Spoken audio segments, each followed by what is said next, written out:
अस्सलाम वालेकुम गाइस, कैसे हैं आप। उम्मीद करता हूं कि आप सब खैरियत से होंगे, खुश होंगे और हमारी दुआ है कि आप हमेशा खुश रहें, हंसते और मुस्कुराते रहें।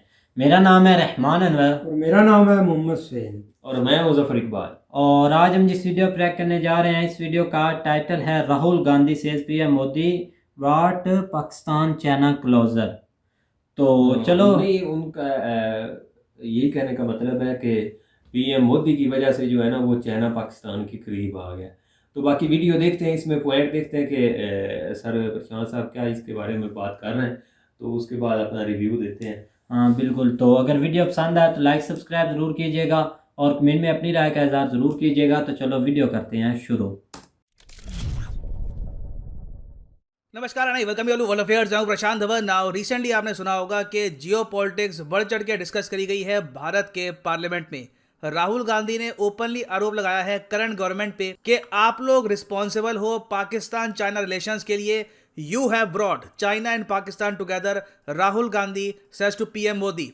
नाउ ये बहुत ही एक यूनिक स्टेटमेंट है कि इंडिया की जो करंट पॉलिसी है उसकी वजह से पाकिस्तान और चाइना और ज़रा करीब आ चुके हैं। डिस्कस करेंगे यहाँ पर कि कांग्रेस पार्टी आज के समय ऐसा क्यों कह रही है, इशू क्या है, इस पर हमारे विदेश मंत्री ने क्या जवाब दिया है। एक बहुत ही इंपॉर्टेंट टॉपिक, और मैं आपको ये बता दूं, इन द फ्यूचर इलेक्शंस में भी और जगह भी geopolitics international relations will play a critical role. नहीं तो पहले क्या होता था कि जनता में इतनी अवेयरनेस होती नहीं थी कि इंटरनेशनल रिलेशंस कभी पार्लियामेंट में ऐसे ओपनली डिस्कस की जाए। वो काफ़ी हद तक विदेश मंत्रालय का एक अपना डिपार्टमेंट रहता था, वो खुद ही ये सब संभाल लेते थे। मगर अब लोग भी काफ़ी हद तक अवेयर हैं, तो पॉलिटिशियंस भी विदेश नीति को लेकर सरकार की आलोचना करेंगी और सरकार खुद को डिफेंड भी करेगी। डिस्कस करेंगे यहाँ पर हुआ क्या है। मगर आगे बढ़ने से पहले आपसे एक क्वेश्चन पूछूंगा कि इतिहास में पहली बार विंटर ओलंपिक्स में नकली बर्फ इस्तेमाल करने वाला देश कौन सा है। Which is the first country to use artificial snow in winter Olympics for the first time. China, South Korea, Japan या फिर रशिया। कमेंट सेक्शन में करिए उत्तर। सही आंसर इसका मैं आपको दूंगा वीडियो के एंड में। नाउ पहली बात तो राहुल गांधी ने पार्लियामेंट में खड़े होकर यह कहा कि चाइना का थ्रेट एक मेजर थ्रेट है इंडिया के लिए, और इंडिया की विदेश नीति अभी के लिए बहुत जरा गलत है चाइना से निपटने में। इन्होंने आगे ये भी सेंटेंस यूज किया है कि चाइना सबसे बड़ा थ्रेट है भारत के लिए, ना कि पाकिस्तान। इनके हिसाब से China is the biggest threat to India. ये जो स्टेटमेंट है हम पहले सुन चुके हैं। हमारे former chief of defence staff Vipin Rawat साहब ऑफिशियली कह चुके हैं ये कि China is the biggest security threat to India. और जब सीडीएस विपिन रावत ने यहाँ पर ये स्टेटमेंट दी थी, उस वक्त चाइना की तरफ से प्रतिक्रिया ये आई थी कि नहीं, हम आपके सबसे बड़े सिक्योरिटी थ्रेट नहीं है। चाइना ने एक्चुअली आपत्ति जताई थी इस रिमार्क को लेकर कि इंडिया क्यों कह रहा है कि चाइना उसका सबसे बड़ा सिक्योरिटी थ्रेट है। तो आगे राहुल गांधी यहाँ पर यह भी एक आपके लीजिए वार्निंग देते हैं सरकार को कि China in the future action लेगा। और जिस तरीके से इंडिया की फॉरेन पॉलिसी कैरी आउट करी गई है पिछले कुछ सालों में, इसकी वजह से चाइना और पाकिस्तान काफी करीब आ गए हैं। ये जो स्टेटमेंट है राहुल गांधी की, इट इज वेरी इंटरेस्टिंग। इन्होंने यहाँ पर यह कहा कि चाइना की एक बहुत ही क्लियर विजन है कि एशिया में क्या करना चाहते हैं। वो मैं मानूंगा कि काफी हद तक ये सही बात है कि चाइना जेन्युइनली उनको क्लियरली पता है कि कौन उनका दुश्मन है, कौन उनका दोस्त है, किस तरीके से प्ले करना है कंट्रीज को एक दूसरे के अगेंस्ट, उनके पुराने जो झगड़े हैं उनको कैसे यूज करना है जियो पॉलिटिकल एडवांटेज के लिए। फिर आगे देखो राहुल गांधी इस सेंटेंस के बाद बोलते हैं बहुत ही जरा अजीब बात। ये कहते हैं कि इंडिया की फॉरेन पॉलिसी का एक सिंगल स्ट्रैटेजिक गोल रहा है। वो स्ट्रैटेजिक गोल ये था कि इंडिया पाकिस्तान और चाइना को सेपरेट रखेगा, दोनों को अलग अलग रखेगा। फिर आगे राहुल गांधी ये कहते हैं कि पीएम मोदी ने आकर यहाँ पर क्या किया है कि अपनी पॉलिसी से चाइना और पाकिस्तान को इकट्ठा कर दिया है। अब ये स्टेटमेंट अपने आप में बहुत कॉन्ट्रोवर्शियल है कि पीएम मोदी के आने से पहले चाइना पाकिस्तान इतने करीब नहीं थे जितने आज के समय हो चुके हैं। और आप इस स्टेटमेंट को और गहराई से देखो तो इसका मतलब ये भी है कि पीएम मोदी के अंडर इंडिया ने इस तरीके से जवाब दिया है पाकिस्तान को ओवर एंड ओवर कि अब पाकिस्तान मजबूरी में और ज्यादा डिपेंडेंट हो गया है ऑन चाइना। और ना सिर्फ पाकिस्तान को, एक्चुअली इंडिया ने जो बॉर्डर पे इंफ्रास्ट्रक्चर डेवलप किया है उसका भी यहाँ पर एक काफी इंपॉर्टेंट रोल है। आप जान के हैरान होंगे कि जब कांग्रेस पार्टी पावर में थी under UPA, United progressive alliance जो थी, जिसमें Congress party main political party थी, पीएम मोदी के आने से पहले जब ये लोग पावर में थे, तब उस वक्त इंडिया के डिफेंस मिनिस्टर थे AK एंथनी साहब। AK एंथनी साहब ने बहुत ही फेमसली 2013 में पार्लियामेंट में खड़े होकर एक स्पीच के दौरान ये कहा कि देखिए, इंडिया ने बाय डिजाइन जो अपनी बॉर्डर की सड़कें हैं विद चाइना, ये कभी प्रॉपर्ली डेवलप करी नहीं। रीजन इसका ये है कि अगर हम बहुत ज्यादा डेवलपमेंट यहाँ पे कर लेते हैं तो चाइना और ज्यादा थ्रेटेंड फील करेगा। चाइना हमसे बहुत ज्यादा एडवांस्ड है, तो उनको अपनी सुपीरियोरिटी फील करने दो। हम अगर यहाँ पे बहुत सारा डेवलप कर देंगे ना इंफ्रास्ट्रक्चर, तो उससे इंडिया चाइना के रिलेशंस खराब हो जाएंगे। ये पॉलिसी देखिए कुछ हद तक ऐसे ही थी कि कोई मुझे बुली कर रहा है, कोई मुझे धक्के दे रहा है, मैं चुपचाप कोने में बैठा रहूं और ये सोचूं कि एक दो बार धक्के देकर खुद ही चला जाएगा। और यहाँ पर आप देख पाओगे ये फेमस फुटेज है इंडिया के डिफेंस मिनिस्टर की। In between, lot of things happened. I have no hesitation to admit the reality.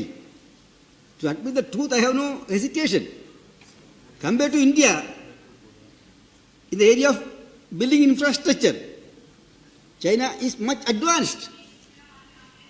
Their infrastructure development is superior to India. We are only catching up.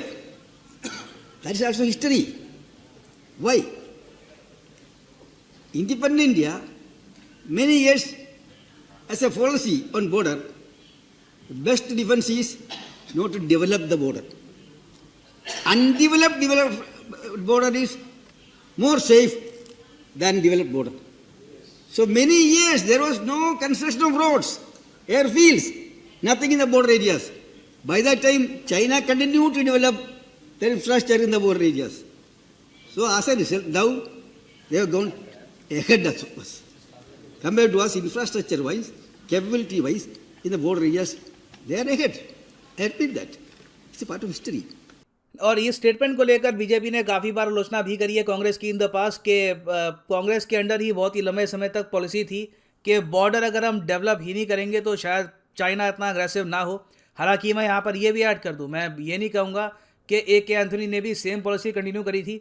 इनका tenure जब ख़त्म होने को आ रहा था 2014 के आसपास, मैं कहूँगा इन्होंने कुछ प्रोजेक्ट जो है बॉर्डर के आसपास ये करने स्टार्ट भी किए थे, मगर जो पेस अब हो चुकी है ऐसी बिल्कुल भी नहीं थी। आज के समय आप अगर देखो, इंडिया ने बॉर्डर्स कंप्लीटली ट्रांसफॉर्म कर दिया, टनल्स बना दी हैं। उल्टा इंडिया ने चाइना को सिंपली यहाँ पर यह कह दिया है, आप अगर हमको अग्रेशन दिखाएंगे तो हम आपको जवाब देंगे। और इंडिया के बॉर्डर इंफ्रास्ट्रक्चर से देखो, चाइना के सामने भी एक बहुत ही बड़ी चुनौती खड़ी हो गई है कि कल को अगर मान लो ताइवान का इशू बहुत ज़्यादा बढ़ जाता है, ताइवान की साइड में या जापान की साइड में चाइना को बहुत सारी अपने जो सोल्जर जेट ये भेजने पड़ते हैं, तो कॉन्स्टेंटली चाइना के माइंड में एक बात रहेगी कि इंडिया का बॉर्डर एरिया बहुत डेवलप हो चुका है, कल को इंडिया चाहे तो कुछ एडवांस यहाँ पर इंडिया भी कर सकता है। ये बात हमेशा चाइना के माइंड में रहने वाली है। तो परहैप्स राहुल गांधी का एक रीज़न यहाँ पर यह भी है कहना कि इंडिया ने पाकिस्तान चाइना को इकट्ठा कर दिया है। अगेन रीज़न यहाँ पर बहुत सारे हो सकते हैं, मगर हमारे विदेश मंत्री जयशंकर साहब ने यहाँ पर यह कहा है कि पाकिस्तान और चाइना वैसे ही काफ़ी हद तक करीब थे और करीब आ रहे थे।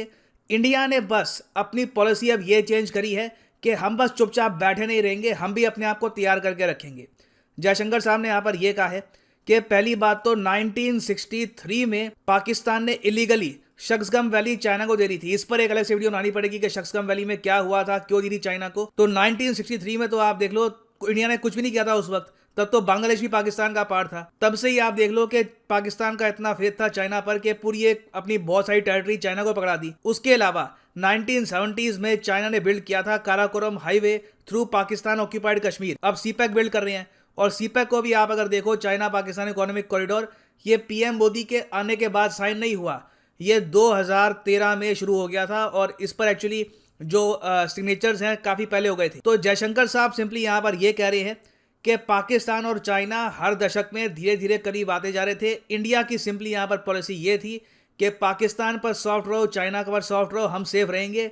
इंडिया ने बस ये पॉलिसी अब चेंज करी है कि हमको भी प्रोएक्टिव रहना होगा, खुद का डिफेंस देखना होगा। अगर हम बिल्कुल सोते रहे और ये दोनों कंट्रीज आपस में बहुत ज़्यादा एक स्ट्रॉन्ग अलायंस बिल्ड कर देती हैं, that will be dangerous for India. और इस साल भी आप अगर देखो जो इंडिया का डिफेंस बजट है, उसमें जो बॉर्डर रोड्स ऑर्गेनाइजेशन है BRO, इनकी अलॉटमेंट 40% बढ़ा दी है। इंडिया बॉर्डर में आपको ये बता रहा हूँ, चाइना लिटरली सोचेगा शी जिनपिंग ने कर क्या दिया है, यहाँ पर एक स्लीपिंग जायंट को उठा दिया है। बॉर्डर पे हमारा इंफ्रास्ट्रक्चर ऐसा होगा कि चाइना अगर कुछ भी करता है, प्रॉपर जवाब हमारी मिलिट्री दे पाएगी। तो पिछले फाइनेंशियल ईयर में बीआरओ का बजट था 2500 करोड़ रुपए, अब सीधा 40% इंक्रीज करके कर दिया है 3500 करोड़ रुपए। तो जो पहले वाली पॉलिसी थी कि best defence is no infrastructure at border, उससे इंडिया धीरे धीरे दूर जा रहा है।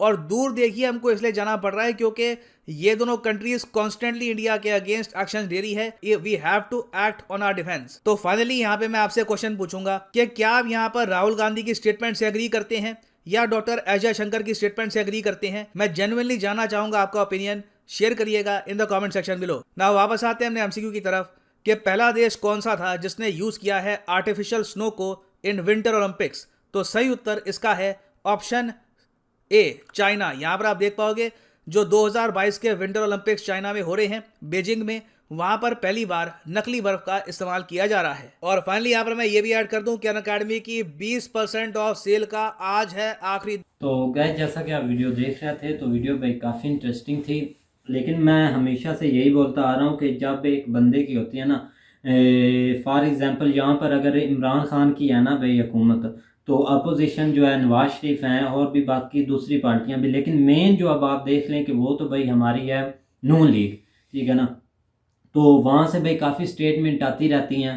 अब उनके जो मेंबर हैं वो भी ऐसे स्टेटमेंट देते रहते हैं। और सेम लाइक ऐसे यही है कि जैसे भाई राहुल गांधी साहब है, उन्होंने अगर स्टेटमेंट कोई दी है तो इसकी वैल्यू ऐसे नहीं रखी जाती, क्योंकि भाई यहाँ पे अपोजिशन का काम क्या है, सर पर इलेक्शन है तो उन्होंने भाई ये तो चीज देखनी है ना भाई मेरे इस चीज इसमें को देखते हुए। अपोजिशन का कोई इल्जाम नहीं, कोई उसने ऐसी वैसी बात नहीं की, उसने एक रियलिटी दिखाई है। किस पाकिस्तान सियासतदान ने बोला है कि इंडिया और रशिया क्लोज हो गए, इसमें नवाज शरीफ क्या कसूर है, इमरान खान का कसूर है? ये एक बात उसने एक और टॉपिक पर की है, आप इस टॉपिक को समझ नहीं सकते। मैंने उसकी स्पीच सुनी है 9 मिनट की, बीसीसी हिंदी में, आई थिंक वो चैनल था, उस पर मैंने इसकी स्पीच सुनी है। तो उसने ये बोला है कि आप बोलते हैं कि made in India, made in India, इधर लोग भूख से मर रहे हैं, 50 साल से हम इधर गुर्बत नहीं जा रहे।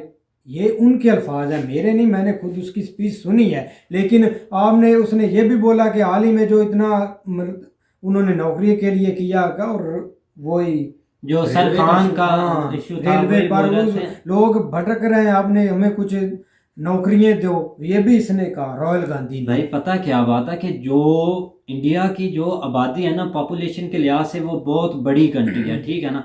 100 मतलब कि वो 1.5 बी के पास वो तकरीबन जाने वाले हैं, ठीक है। तो ये है कि वहाँ पर अब वो हर शख्स को कैसे नौकरियां मुहैया करें, इसको एक अलग से लेवल से लेकर वो चल रहे हैं और आहिस्ता आहिस्ता वो इस चीज़ को तकमील तक पहुंचा रहे हैं। अब वो अचानक से हर एक को कैसे लेकर जा सकते हैं, इतनी बड़ी आबादी को कवर करना इतना आसान नहीं है। हाल ही में मैंने जो आपने वीडियो देखी था कि हमने इस पर बनाए थे, जो कॉमेडी वीडियो थी, मुझे तो तब भी शक हो गया था, लेकिन एक अच्छे लीडर थे ये राहुल गांधी। पहले भी मैंने इसकी वीडियो भी देखी है, मतलब कि फॉलो थोड़ा बाला तो इनको मैं करते ही रहता हूँ सोशल मीडिया पर, लेकिन मैं तब भी कंफ्यूज हो गया था कि यार ये ऐसी बातें हो नहीं सकती। लेकिन तब कंफर्म करने के बाद तब भी पता चला कि इन्होंने बीच में कट करके उनकी वीडियो बनाई हुई है, ऐसा वैसा कुछ नहीं। लेकिन इसके जो भी इसने जो स्पीच दिया है, इसने एक रियलिटी दिखाई है इन सबको। और ये जो इसने ये बोला है कि आप इतना चाइना को हल्के में ना ले, वो आपका सिक्योरिटी थ्रेट है एक बहुत बड़ा। यार ये जो आपने स्पीच वाली बात की है ना, एक मिनट भाई, वो ये चीज़ है कि ये जो भाई जो भी प्राइम मिनिस्टर है, अगर इमरान खान, नवाज शरीफ साहब, उधर से पीएम मोदी, राहुल गांधी, जितने भी हैं, मनमोहन सिंह आए थे, उन सब पर ये कॉमेडी वीडियोस बनाते रहते हैं। ये तो एक ट्रेंडिंग चीज़ है, चलती रहती है भाई, ठीक है। और इससे हटकर आप देख लें कि अगर ये बोल रहे हैं राहुल गांधी साहब, ठीक है, वो अपनी जगह ठीक है, क्योंकि अपोजिशन पार्टी का काम ये होता है, वो यही बोलते हैं कि भाई नौकरियां दो, कोई सहूलतें निकालो। यहाँ भी तो यही हमारे अपोजिशन बोल रहे हैं। अब इमरान खान साहब हैं, ठीक है, हमारे प्राइम मिनिस्टर हैं, आप एक मामले को घुमा फिरा के पता नहीं कहाँ ले जा रहे हैं, आपको समझ नहीं लग रही उसकी बातों को। अगर आपने उसकी स्पीच सुनी होती तो आपको पता चल जाता उसने क्या काम बोला है। स्पीच का बताता हूँ, वो सर भी बता रहे हैं कि उन्होंने जो एक पॉइंट बोला है ना, कि हमारी ये एक डिप्लोमेटिकली जो है ना, ये एक पॉलिसी थी कि हमने चाइना और पाकिस्तान को अलग-अलग रखना है, ठीक है। बिल्कुल। वो एक जो पॉइंट जो वो बोल रहे थे, उसके अलावा उन्होंने वीडियो भी दिखाई कि हम जो है ना वो बॉर्डर के करीब कोई इंफ्रास्ट्रक्चर जो है ना वो इस तरह का सिस्टम नहीं करेंगे कि कोई चाइना को बुरा ना लगे, या इस तरह का सीन था। वो इसलिए ये सारा कुछ था कि हम जो है ना एज एक अच्छे रिलेशन के साथ जो है ना वो हमसायों के साथ रहेंगे, ठीक है। तो इस लिहाज से वो बातें कर रहे हैं। तो जिस तरह उन्होंने अपने वो एक वज़ीर का भी बता रहे थे कि ये चाइना जो है ना वो पाकिस्तान के पहले क्लोज आ गया था, 1963 में भी कोई वैली उन्होंने दी थी। डॉक्टर ठीक है ना? जयशंकर साहब हाँ। हैं, जयशंकर।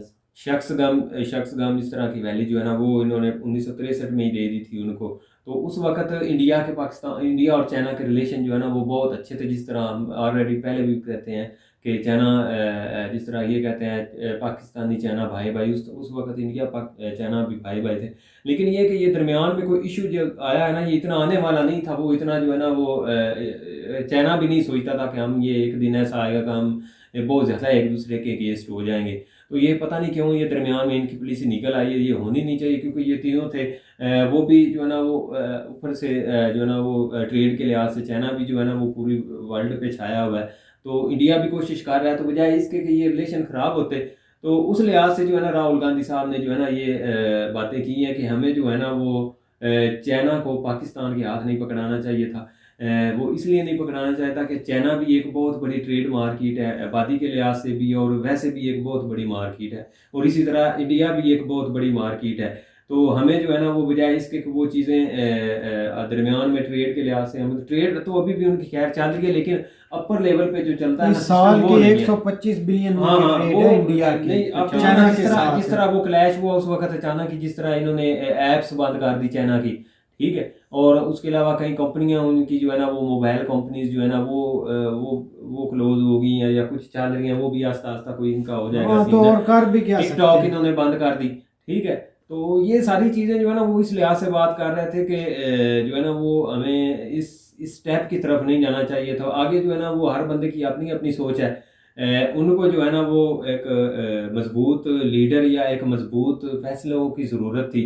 उन्होंने इंडिया की आवाम ने जो है ना वो, मुझे लगता है कि तकरीबन 70-80% के करीब जो है ना वो इस चीज़ पे एग्री हैं कि जो भी कुछ कर रहे हैं हम ठीक कर रहे हैं, हमें जो है ना वो हम इस पे सेटिस्फाइड है। तो अगर बिल्कुल। वो बाकी 20% या कोई 15% होंगे जो कहते हैं कि नहीं हम ये गलत कर रहे हैं, तो ये हर किसी का अपना अपना एक नज़रिया है। तो आगे देखो जो है ना वो अपोजिशन का तो काम ही होता है कि बातें करना, या जो इस तरह के पॉइंट जो है ना वो वहाँ पे खड़े होकर उठाने नहीं चाहिए थे। लेकिन उसने बिल्कुल, बातें बिल्कुल। अच्छी की हैं।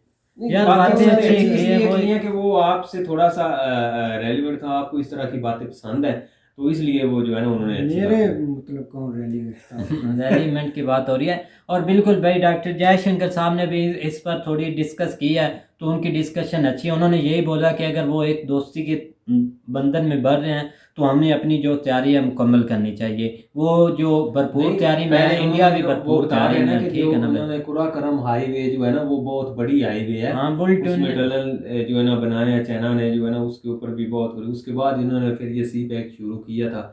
तो इस लिहाज से वो बात कर रहे हैं कि वो पहले ही एक दूसरे के करीब थे। बिल्कुल ऐसे ही। तो उम्मीद करता हूँ कि गाइज आपका वीडियो पसंद आएगी। अगर पसंद आए तो लाइक सब्सक्राइब जरूर कीजिएगा और कमेंट में अपनी राय का इज़हार ज़रूर कीजिएगा। अल्लाह हाफिज़।